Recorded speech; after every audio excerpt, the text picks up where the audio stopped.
By early 1945, the war in Europe had entered its final and most desperate phase. Following the failure of the Ardennes offensive, the German army had lost its last strategic reserve in the West. The offensive had not only failed to split Allied forces, but had accelerated Germany's collapse. In the aftermath, the US Third Army under General George S. Patton drove relentlessly east and southeast into the German heartland. The pace of the advance was staggering. German defensive lines, already weakened by years of attrition and the loss of experienced personnel, crumbled under pressure. Cities that had once been secure industrial hubs now found themselves directly in the path of advancing American armored columns. If you are interested in how German panzer companies actually fought in World War II, I've put together a free ebook based on manuals and battlefield reports. You will find the link in the description. One of these cities was Kassel.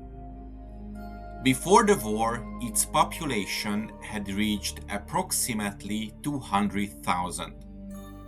By 1945, however, much of the city lay in ruins. Allied bombing campaigns had struck Kassel repeatedly. Over 40 major air raids devastated its infrastructure. Among the most important targets was the Henschel industrial complex. The Henschel und Sohn factory, founded in 1810, had evolved into one of Germany's most critical armored vehicle production centers. It was here that the formidable Tiger II, often called the King Tiger, was assembled. By 1945, the Tiger II represented both the pinnacle and the paradox of German armored warfare.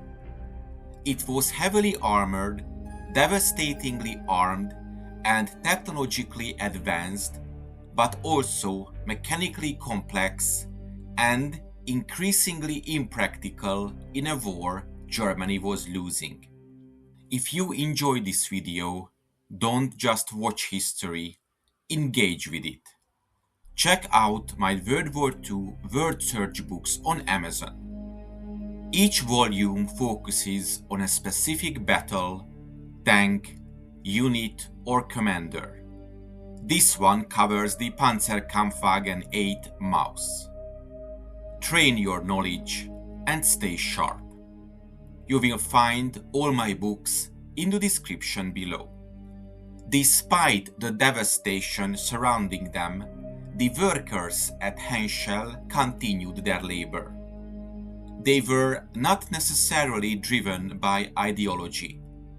Many were simply trying to survive, to maintain routine in chaos, or to fulfill obligations under a regime that still demanded production at all costs. Every morning, while civilians fled the city in growing numbers, these workers reported to the factory. They knew the end was near, but there was still work to be done. In March of 1945, as American forces closed in, the final order came down: complete the last 7 Tiger II heavy tanks. Under normal conditions, German tanks were painted in carefully designed camouflage patterns intended to break up their silhouette in various terrains. But by this stage of the war, standardization had broken down. The workers improvised. With whatever paint remained available, they created a camouflage scheme unlike anything seen before. Instead, of traditional stripes or patches, they applied looping, irregular patterns across the tank's surfaces. The result resembled the arms of a sea creature. This distinctive pattern would later become known as the Octopus Camouflage. It was not the product of doctrine, it was the product of necessity. With limited paint supplies, workers used what they had to create disruptive patterns that could still serve a tactical purpose. Ironically, what began as an improvisation became one of the most visually distinctive camouflage schemes of the war.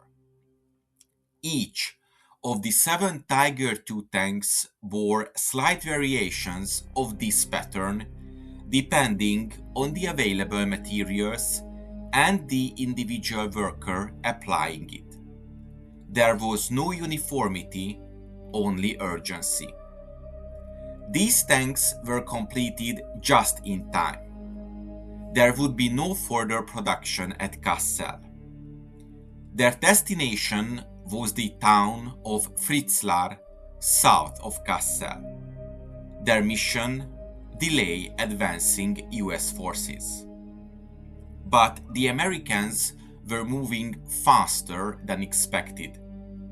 Approximately 3 kilometers northeast of Fritzlar, the German column encountered elements of the advancing US Third Army.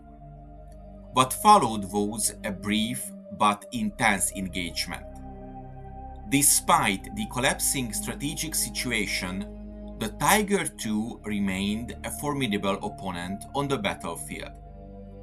Its thick frontal armor made it nearly impervious to most Allied anti-tank weapons and long range, and its powerful 88mm gun could destroy enemy vehicles with ease. In this encounter, the German tanks initially held the upper hand. American tank destroyers engaged the Tigers but suffered heavy losses. 6 US tank destroyers were reportedly knocked out in the engagement. The battlefield briefly tilted in Germany's favor. But this advantage was short-lived. American forces quickly adapted. Rather than continuing a direct engagement, they called in artillery support. Heavy bombardment began to fall on German positions. The Tigers, powerful but few in number and vulnerable to indirect fire, were forced to withdraw. Their first engagement had demonstrated their lethality, but also the futility of their mission. While these clashes unfolded outside the city, Kassel itself was under increasing pressure. On the 2nd of April, American forces entered the southern districts of the city after skirmishing with German anti-aircraft units. The battle for Kassel had begun. German forces attempted to counterattack. Mechanized infantry, supported by approximately 12 tanks, launched an assault against American positions. The result was a disaster. American artillery once again proved decisive. The German attack was broken, with 2 tanks destroyed by direct fire and the infantry scattered. Germany's ability to mount coordinated offensive operations had effectively collapsed. As the situation deteriorated, one of the Octopus Camouflaged Tiger IIs was assigned a final, desperate mission. It was positioned near a highway exit east of Kassel. The objective was clear: delay the American advance long enough to allow remaining civilians to evacuate the city. This was, in a sense, a suicide mission. The tank was placed in a concealed position behind a highway ramp, giving it a commanding field of fire over approaching routes. It was commanded by Sergeant Heinz Wilms. When elements of the US infantry approached the area, they were met with devastating fire. The concealed Tiger opened up, forcing the American troops to halt and withdraw. For a brief moment, the lone tank held back the advance. It was a classic example of what a well-positioned Tiger II could achieve: dominance over a localized battlefield through firepower and positioning. But like so many last stands in history, its fate was sealed. Before we continue, this channel exists because it stays independent. If you believe serious military history should stay that way, consider channel membership. Link below. The Tiger's position, while strong from the front, was vulnerable from the rear. A local civilian, whether out of fear, pragmatism, or resentment, revealed an alternative route to the American forces. This allowed them to approach the tank from behind. This moment echoes one of the history's most famous betrayals, the Battle of Thermopylae, where a hidden path allowed Persian forces to outflank the Spartans. Guided by this local knowledge, American troops advanced behind the Tiger. Tank destroyers, supported by infantry, closed in. The Tiger II, designed for frontal engagements, was vulnerable from the rear. Its armor was significantly thinner, and its ability to respond quickly to threats from multiple directions was limited. The Americans attacked, and the Tiger was knocked out. With resistance collapsing and key defensive positions eliminated, Kassel soon fell to American forces. The Henschel factory ceased operations, and no more Tigers would roll off its assembly lines. The 7 Octopus Tigers had been among the last ever produced.